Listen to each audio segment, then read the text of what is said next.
기도하겠습니다. 부활이요 생명이신 예수 그리스도의 이름을 찬양합니다. 오늘 예수 그리스도의 부활을 기념하여 이 자리에 모인 우리 모두가 주님의 그 놀라우신 이름을 찬양하고 주님의 그 놀라우신 구원을 감사하며 예배로 나아갑니다. 주님, 그러나 아직도 우리의 마음속에는 주님의 부활을 생각하면서도 그 주님을 의심하고 또는 두려워하는 마음이 있음을 인하여서 주님께 이 마음 그대로 나아가길 원합니다. 주님, 우리의 마음을 만져주시고 우리의 마음에 주님의 그 복음의 빛을 다시 한번 비춰주사 믿음 안에서 주님의 부활을 의심하지 않고 받아들이고 또 그것을 통해서 우리의 모든 삶의 그 영역들이 넓어질 수 있는 그런 귀한 우리의 삶이 될 수 있도록 주여 함께하여 주시옵소서. 이제 우리의 모든 일상의 삶이 주님의 부활의 능력을 덧입기를 원합니다. 그러나 그 주님의 부활의 능력을 덧입어서 우리가 무엇을 크게 행하는 것보다 우선 앞서서 우리가 우리의 연약함을 주님 앞에 고백하고 주님의 그 고난에 동참하기 위해서 우리 주변에 아직도 고통 중에 있는 사람들과 함께 동행하고 그들과 함께 살아나가는 것을 계속해서 삶 속에서 실천할 수 있도록 그리하여 주님의 고난에 동참하는 우리가 되도록 주님 우리 삶을 이끌어 주시옵소서. 바로 그 일들이 우리를 주님의 부활의 능력으로 이끌고 주님의 능력을 우리에게 부어주시는 일인 것을 우리가 깨달아오니 주님, 이제 우리가 주님의 부활의 능력을 가지고 부활의 증인으로 주님의 그 십자가 복음의 그 놀라운 소식을 모든 사람들에게 전하는 우리가 될 수 있도록 주님 우리에게 역사하여 주시고 성령으로 이끌어 주시옵소서. 주님의 영이 우리에게 함께 하심을 믿으며 오늘 예배로 나아갑니다. 나누는 말씀 속에서 주님의 영을 더욱더 풍성하게 받게 하시고 또한 나누는 교제 속에서 성도의 교제를 통해서 풍성해지는 부활의 능력을 경험할 수 있도록 주님 함께하여 주시옵소서. 오늘 모든 예배의 순서와 성찬과 교제를 주님 손에 올려드립니다. 주님 받으시고 우리를 귀한 주님의 공동체로 귀한 주님의 제자로 삼아 주시옵소서. 지금도 세계에서 주님의 복음 들고 선교하시는 선교사님들을 위해서 기도합니다. 그들이 복음을 들고 부활의 증인으로 살아갈 때 바로 그들의 입을 통해서 선포되는 부활의 기쁜 소식이 아직도 어둠 속에 있는 사람들에게 빛을 전하는 그런 귀한 선교가 될 수 있도록 주님 함께하여 주시옵소서. 오늘 모든 순서를 다시 주님께 올려드리며 예수 그리스도의 이름으로 간절히 기도합니다. 하늘에 계신 우리 아버지여, 이름이 거룩히 여김을 받으시오며 나라가 임하시오며 뜻이 하늘에서 이루어진 것 같이 땅에서도 이루어지이다. 오늘 우리에게 영원 양식을 주시옵소서. 우리가 우리에게 죄 지은 자를 사하여 주는 것 같이 우리 죄를 사하여 주시옵소서. 우리를 시험에 들게 하지 마시고 다만 악에서 구하시옵소서. 나라와 권세와 영광은 아버지께 영원히 있사옵나니.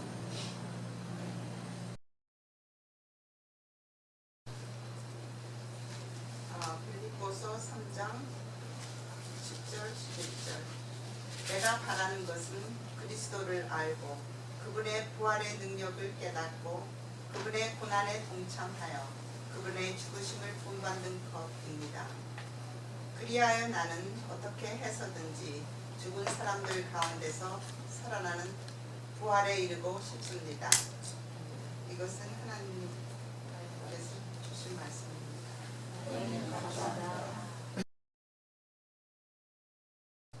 할렐루야, 우리 주님이 부활하셨습니다. 이 부활의 아침 우리 주님께 예배를 드리는 우리 모두에게 부활하신 우리 주 예수 그리스도께서 주시는 기쁨이 가득하시기를 기원합니다. 복음서를 읽게 되면은 우리가 그리스도 부활에 대한 이야기들이 그 복음서의 마지막 부분들에 나오게 됩니다. 그래서 오늘 성서 일과에도 요한복음 20장 1절부터 18절의 말씀을 우리가 예수 그리스도의 그 부활 사건으로 읽게 됩니다. 그러나 저는 요한복음 20장 1절부터 18절을 바탕으로 설교를 여러분들에게 전하게 되지만 그렇지만 오늘 읽은 바로 그 빌립보서 3장 10절과 11절 이 두 절은 오늘 설교의 결론 부분인 것입니다. 왜냐하면은 우리가 이 예수 그리스도의 부활 사건은 우리가 많이 들었기 때문에 그것을 그냥 본문으로 반복해서 읽는 것보다는 오늘 설교의 결론을 성경 분독으로 읽는 것이 낫겠다라고 생각을 해서 제가 앞에서 파워포인트 부분을 바꿔놓은 것입니다. 마태복음에서 보면은 동틀 무렵, 그리고 마가복음에서는 새벽 해가 막 돋은 때, 그리고 누가복음과 요한복음은 이른 새벽이라는 시간으로 예수 그리스도의 그 부활 사건을 시작하고 있습니다. 시간적으로 거의 같은 그런 시간대에 그 부활 사건에 대한 기록들이 복음서에서는 시작이 됩니다. 그런데 그 특징은, 그 시간대의 특징은 여러분들이 동틀 무렵을 경험해 보시면 알겠지만은 해가 떴다고 해도 바로 무엇이든지 다 환하게 대낮처럼 보이지는 않습니다. 부활을 우리는 밝은 그 빛으로 가득 찬 사건, 기쁨으로 가득 찬 사건 이렇게 기억을 하지만 그렇게 생각하지만 그렇지만 실제 부활 사건의 시작은 아직은 어둑할 때 시작이 되는 것입니다. 또한 부활하신 예수 그리스도가 찬란한 빛 속에서 하나님의 영광을 나타내면서 우리에게 다가오시는 것 같지만 사실 부활 사건에 대한 모든 기록을 보면은 예수 그리스도가 부활하셨을 때 그를 처음 만난 사람들은 처음에 그가 누구신지 알아보지 못하는 그런 상황을 우리가 보게 됩니다. 예수께서 그들의 이름을 부르셨을 때 또는 그들의 눈을 밝게 해주셨을 때 그때에서야 사람들은 그가 부활하신 그리스도인 것을 경험하고 부활하신 것을 깨닫게 되는 것입니다. 요한복음 본문을 살펴보면 이른 새벽 막달라 마리아가 예수가 묻히신 무덤으로 갔다가 무덤 입구에 돌이 옮겨진 것을 발견을 합니다. 예수께 발라드릴 향품을 가지고 무덤을 찾았다가 그 돌을 누가 그려줄까 하고 고민을 아마 했으면서 갔을 텐데 그 돌이 이미 옮겨져 있는 것을 보고 그는 놀라서 다시 자기가 떠나왔던 곳으로 가서 제자들에게 이 사실을 이야기합니다. 제자들도 마리아의 이야기를 듣고 놀라기는 마찬가지였습니다. 그래서 제자들이 막달라 마리아와 함께 무덤으로 달려갑니다. 요한복음에서는 예수께서 사랑하셨던 제자라고 나와 있지만 그 사람의 이름이 우리가 나와 있진 않지만 요한이라고 하는 것을 우리가 짐작할 수 있습니다. 그리고 시몬 베드로, 이렇게 요한과 베드로 두 사람이 무덤가로 달려갑니다. 성경을 보면은 요한이나 베드로가 열심히 달려갔지만 그렇지만 먼저 도착한 것은 요한이었습니다. 예수께서 사랑하시던 그 요한은 무덤가에 도착해서 무덤 속으로 선뜻 들어갈 수가 없었습니다. 무엇인가 그의 마음에 선뜻 무덤 속으로 들어가는 것을 주저하게 만들었던 것 같습니다. 그는 그저 무덤 밖에서 몸을 구부려서 무덤 안을 보아서 거기에 예수의 시신을 쌌던 산배가 놓여져 있는 것을 발견합니다. 뒤따라서 시몬 베드로가 무덤가에 도착합니다. 시몬 베드로는 요한은 들어가지 못하고 머뭇거리고 있는 상태에서 선뜻 무덤 안으로 발걸음을 옮기기 시작합니다. 시몬 베드로가 무덤 안으로 들어가서 보았을 때 시몬 베드로 역시 예수가 누우셨던 곳에 예수를 쌌던 천과 그리고 예수의 얼굴을 가렸던 수건이 놓여져 있는 것을 보게 됩니다. 요한도 뒤돌아서 들어가서 그 모든 것을 보고 이제 그 둘은 예수께서 부활하셨다라고 하는 것을 믿기 시작합니다. 그러나 이들이 예수께서 부활하셨다라고 하는 것을 믿었는지 혹은 예수께서 그냥 사라지셨다라고 생각했는지는 알 수 없지만 일단 성경의 기록에는 예수의 부활을 믿었다라고 기록이 되어 있습니다. 그러나 그들의 그 다음 행보는 무덤을 나와서 다시 집으로 돌아가는 것입니다. 그리고 그때 성경 기록은 분명히 이야기합니다. 그들이 믿었지만 말씀이 이루어진 것을 깨닫지 못하였다라고 이야기합니다. 믿은 즉시 그것을 우리가 이들이 믿은 즉시 그들이 이해하게 되었다. 성경에 이루어진 것을 그대로 깨달아 알게 되었다라고 성경은 기록하지 않았습니다. 믿음과 동시에 일어난 것이 깨달음이 아니고 믿음과 깨달음이 서로 분리되어 있는 그런 상태입니다. 우리도 성경을 읽을 때 성경을 읽으면서 모든 말씀을 바로 믿고 바로 깨닫고 하는 것을 경험하기는 쉽지 않습니다. 성경을 읽다 보면 어떤 말씀은 그대로 믿어지고 읽으면서 바로 믿어집니다. 그렇지만 어떤 말씀은 읽으면서도 긴가민가 할 때도 있고 읽으면서도 이게 무슨 말씀인가 갸웃갸웃 우리의 고개를 기웃거리게 만드는 그런 경우들도 있습니다. 그렇게 부활 사건은 제자들에게 다가왔습니다. 그리고 또한 21세기를 살아가는 우리에게도 다가왔습니다.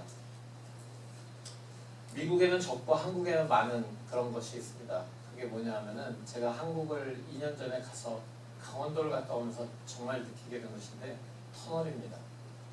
터널이 그렇게 한국에는 많더라고요.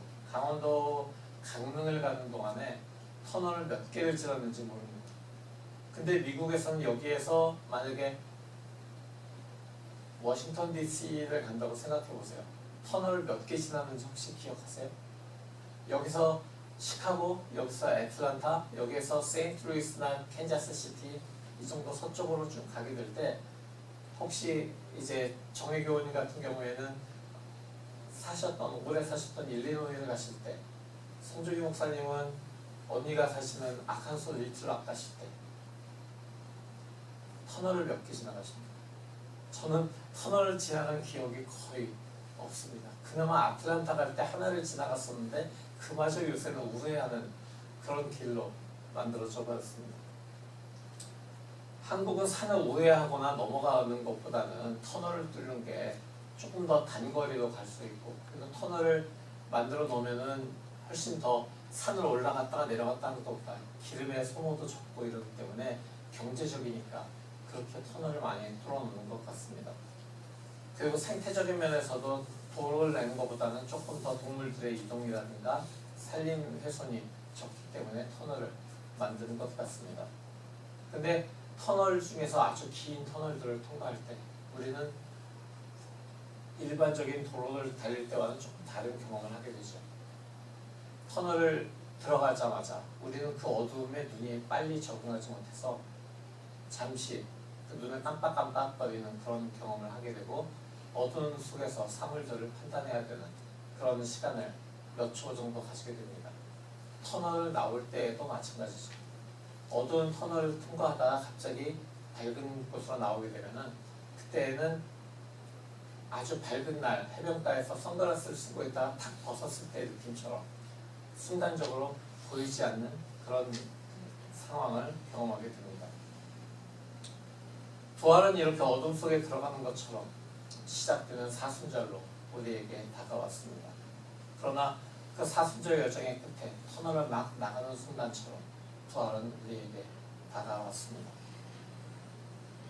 그렇기 때문에 어두운 터널 속으로 들어갈 때 그리고 터널 속에서 막 나왔을 때 경험하는 그 시각적인 효과들처럼 그 현상들처럼 우리는 부활에 대해서 아직 이해하기 힘든 부분이 많이 있습니다. 하지만 우리가 알아야 될 것은 무덤이 열리기 전에 캄캄한 어둠 속에서도 하나님께서는 역사하고 계셨다라고 하는 것입니다. 창세기에 하나님께서 천지를 만드시던 그 기록을 보면은 태초에 땅이 혼돈하고 공허하며 어둠이 깊음 위에 있을 때 하나님의 영이 물 위에 움직이고 계셨다라고 기록이 되어 있습니다. 그러니까 아직도 혼돈과 공허와 어둠이 있을 때 하나님의 영이 움직이신 것처럼 아직도 무덤의 돌이 닫혀져 있고 어둠 속에 있을 때 하나님께서는 그 부활의 역사를 시작하고 계셨습니다. 하나님께서는 완전한 어둠 속에서 일하시기 시작하셨고 세상을 구원하셨습니다. 그리고 우리는 어둠을 달려서 무덤에 도착했습니다. 하지만 무덤 안으로 들어가지는 않고 입구에 멈춰서서 안을 들여다볼 뿐입니다. 마치 요한처럼 말이죠. 그래서 우리의 눈에는 그저 예수님을 쌓았던 산대만이 보이는 것 같습니다. 그들이 요한과 베드로가 무덤 안으로 들어가서 모든 것을 보고 그리고 그 본 순간에 그들이 믿었다라고 성경이 기록합니다. 그러나 그들은 아까 말씀드린 것처럼 예수께서 죽은 사람들 가운데서 살아나야 하심을 깨닫지 못하였다라고 또한 성경이 기록했습니다. 제자들은 예수 그리스도와 함께 3년의 공생의 기간 동안을 함께 먹고 자고 사역하면서 지냈습니다. 말씀이신 예수님을 가장 최근 거리에서 그들은 경험하면서 살았습니다. 그러나 그들이 성경 말씀을 예수 그리스도의 부활을 눈으로 보았으면서도 깨닫지 못하였습니다. 그러나 적어도 그들은 무덤 속으로 들어갔을 때 3대와 머리수건이 정돈되어 있는 것을 보고 믿었다라고 성경은 기록합니다. 그들이 무엇을 얼마나 깊이 믿었는지 본문에서 나와 있지 않지만 그들은 의심이나 절망 그 속에서 그냥 혼돈 속에서 집으로 들어가신 것이 아니라 자신들이 본 것에 근거해서 믿음을 택한 집으로 들어갔습니다. 그 놀라움의 순간에 자신들의 믿음이 깊어질 수 있도록 그들의 마음의 문을 열고 그들이 할 수 있는 만큼 믿었던 것입니다. 바로 여기가 중요한 포인트입니다. 우리가 경험하고 본 것이 바로 믿음의 출발점이 되도록 우리는 우리의 마음을 허용해야 합니다. 지금까지 내 삶 속에서 역사하신 주님을 바라보면서 믿기 시작해야 됩니다. 바로 우리가 내 삶 속에 역사하신 주님을 바라보고 거기에서 다시 그 믿음의 여정을 시작해 나갈 때 어떻게 보면은 지금까지의 경험을 비추어서 믿기 시작한 것이 불완전한 믿음일 수도 있고 불완전한 경험일 수도 있지만 바로 그것이 우리를 이해하도록 말씀 속으로 이끌 것이기 때문에 우리는 그 믿음의 여정을 시작해야 되는 것입니다. 제자들이 돌아간 후에 마리아는 무덤 근처에 계속 머무르고 있었습니다. 무덤 밖에서 울던 마리아가 무덤 속을 보았을 때 마리아는 두 천사가 있는 것을 보게 됩니다. 그 중에 한 천사가 마리아에게 여자여 왜 우느냐라고 묻지요. 예수는 안 계시고 마리아는 누군가 예수의 시신을 가져간 것 같아서 울고 있었던 것입니다. 왜 우느냐라고 얘기하니까 마리아는 자기의 슬픔을 다시 한번 그 원인을 생각하면서 더욱 슬픔에 잠겨서 누군가 예수님을 가져갔습니다. 돌려주십시오라고 이야기합니다.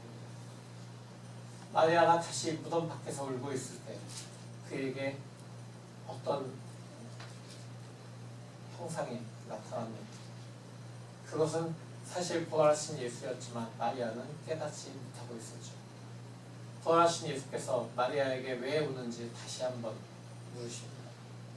마리아는 왜 또 나에게 이 슬픈 기억을, 현실을 떠올리게 하는 거지? 라고 아마 마음속으로 생각했을지 모르지만 다시 한번 그가 동산지기인 것처럼 생각을 하면서 부활하신 예수께서 어디 계시는지 알고 싶다는 그 마음을 전합니다. 그때 예수께서 말씀하시죠. 마리아야 라고 마리아의 이름을 부르십니다. 부활하신 주님은 자신의 부활을 증명하기 위해서 사람들이 많이 모여있는 것을 찾아가지 않으셨습니다. 환한 대낮에 사람들이 모여있는 6월절이 한창인 그 성전으로 찾아가지 않으셨습니다. 예루살렘 성 안에 나타나지 않으셨습니다. 자신이 누였던 곳, 바로 그 무덤가에서 울고 있는 한 여인에게 지금 주님께서는 나타나셨습니다. 절망과 슬픔에 빠진 채 주님을 찾던 한 여인에게 지금 주님은 나타나셨습니다. 예수께서 마리아야 라고 불렀을 때 그때 마리아는 그분이 누구신지 깨닫기 시작했습니다. 그래서 히브리 말로 라부니 라고 말하면서 부활하신 예수님을 알아본 놀람과 기쁨을 그는 나타냅니다. 그리고 아마 예수께 손을 대려고 했던 것 같죠. 그런데 예수께서는 이렇게 말씀하십니다.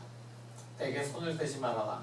내가 아직 아버지께로 올라가지 않았다 라고 말씀하십니다.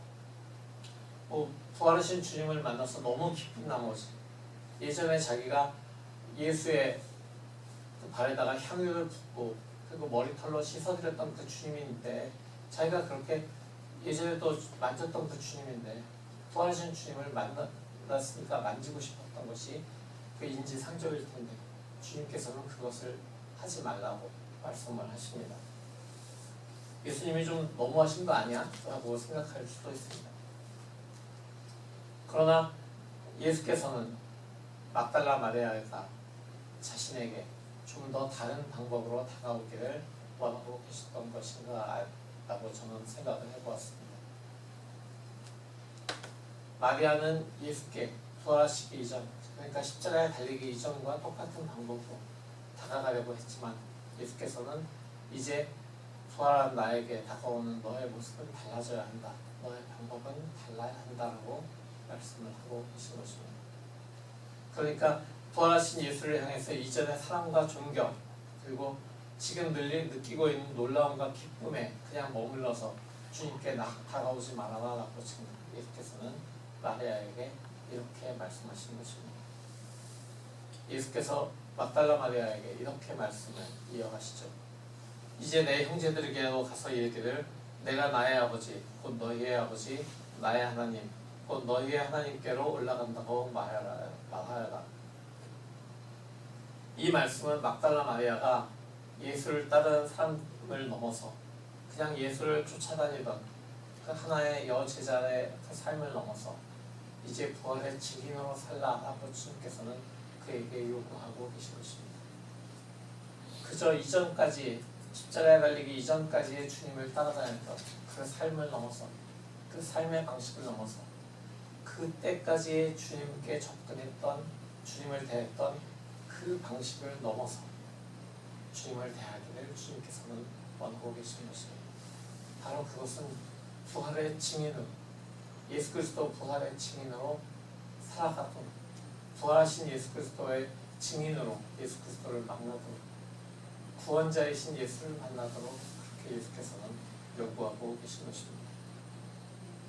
부활하신 주님은 마리아를 제자들에게 보내십니다. 예수의 빈 무덤을 보고도 그냥 돌아간 제자들에게 가서 자신의 부활을 전하라 라고 말씀하십니다. 사랑하는 성도 여러분, 예수 그리스도의 부활은 아주 오래전에 일어난 어떤 사건을 기념하기 위해서 성경에 기록했고 우리가 그것을 매년마다 기억하는 그런 것이 아닙니다. 그리스도 예수의 부활은 우리에게 소망과 영생과 죄와 사망의 어둠을 이기는 능력을 주시는 그 사건입니다. 그래서 부활을 믿는 것은 단순한 역사적인 지식이나 지적인 그런 이해에 머무르는 것이 아닙니다. 부활을 믿는다는 것은 우리 내부로부터의 변화, 우리 마음의 생각과 삶의 변화를 의미합니다. 우리의 현재와 미래를 다 변화시켜야 하는 그런 실제 상황인 것입니다. 우리의 죽은 영혼의 생명을, 어두운 마음의 빛을, 절망적인 마음에 희망을 가져오는 것 말입니다. 바로 그 일을 위해서 우리는 부름을 받은 사람들입니다. 사랑하는 여러분, 부활의 사실을 만나는 것은 어떤 일회적인 사건이 아닙니다. 평생의 변화를 가져와야 되는 그런 사건인 것입니다. 그것은 우리 자신에 대해서 죽고 날마다 그리스도와 함께 일어나고 우리의 옛사람을 십자가에 못 박고 새 사람을 입으며 예수님이 우리를 인도하시는 곳이면 어디든지 따르고 마음과 생각과 영혼을 다하여 그분을 신뢰하는 것을 요구하는 것입니다. 그렇기 때문에 열린 생각과 열린 마음과 열린 삶으로 부활의 사실을 만나고 죄와 죽음에 대한 그리스도의 승리의 실제가 우리의 내부를 변화시키도록 허용해야 되는 것입니다. 부활하신 예수께서 우리를 그 산 증인으로, 부활의 산 증인으로, 그 사랑의 산 증거가 되게 하시기를 원하고 계십니다. 우리 모두가 그리스도 예수의 부활의 빛 가운데 살면서 세상의 어둠에 그분의 빛을 비추기를 바랍니다. 그러기 위해서 오늘 함께 읽은 빌립보서의 말씀이 우리에게 다가오는 것입니다.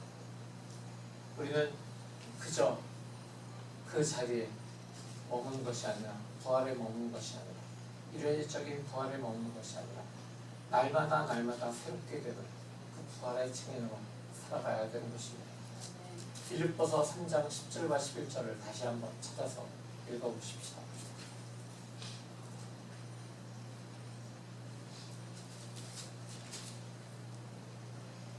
다 찾으셨나요? 한 목소리로 읽겠습니다. 내가 바라는 것은 그리스도를 알고 그분의 부활의 능력을 깨닫고 그분의 고난에 동참하여 그분의 죽으심을 본받는 것입니다. 그리하여 나는 어떻게 해서든지 죽은 사람들 가운데서 살아나는 부활에 이루고 싶습니다. 이것이 우리가 이루어야 할 부활의 증인의 삶입니다. 그분의 고난에 동참하는 것, 그것은 우리 주변에 어려운 사람들의 그냥 바라보는 것이 아니라 그들과 함께 동행하며 살아가는 것입니다. 그들의 손을 잡아 일으키고 그들을 돕고 아직도 복음의 빛에 살지 못하고 어두움에서 헤매는 자들에게 그 복음의 빛을 전하는 것에 손을 보태는 것, 그것이 그리스도의 고난에 동참하는 것이고 부활에 동참하는 것이고, 그들을 통해서 우리는 부활의 능력을 깨닫고 예수 그리스도의 부활의 산 증인으로 살아가게 되는 것입니다. 부활의 주님이 주시는 부활의 능력을 통해서 증인의 삶 살아내는 우리 모두가 되기를 부활하신 예수 그리스도의 영으로 축원합니다. 아멘. 오늘 이 말씀을 가지고 우리가 이렇게 기도하기 원합니다. 주님, 우리가 부활의 산 증인으로 살아가기 원합니다. 이전에 예수님을 바라보던 것과는 다른 방법으로 부활의 증인으로서 예수를 대하며 살아가길 원합니다. 이제 그렇게 세상의 부활의 증인으로 살아가길 원합니다. 이렇게 기도하시겠습니다.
부활하신 주님께서 우리와 함께 하심을 믿습니다.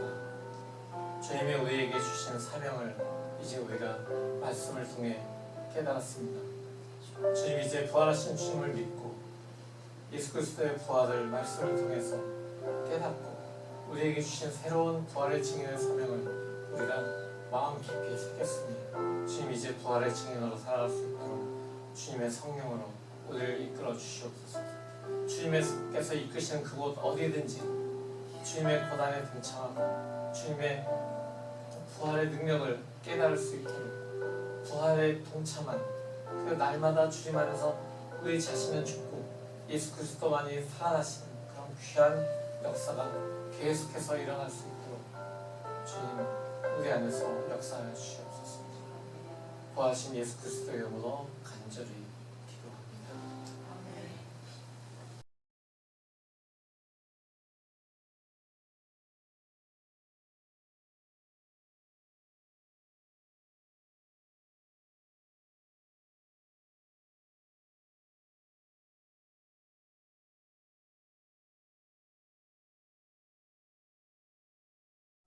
성도 여러분, 부활하신 우리 주 예수 그리스도가 부르신 새로운 부르심을 들었으니 이제 부활의 증인으로 세상을 향하여 주님의 이름을 증거하십시오.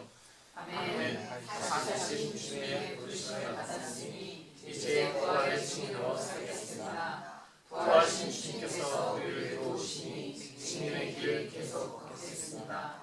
부활의 주님께 영광을. 아멘.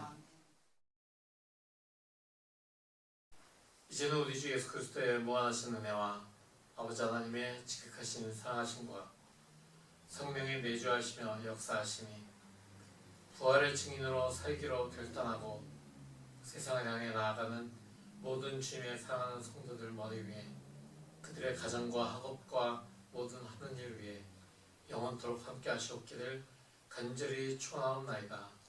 아멘.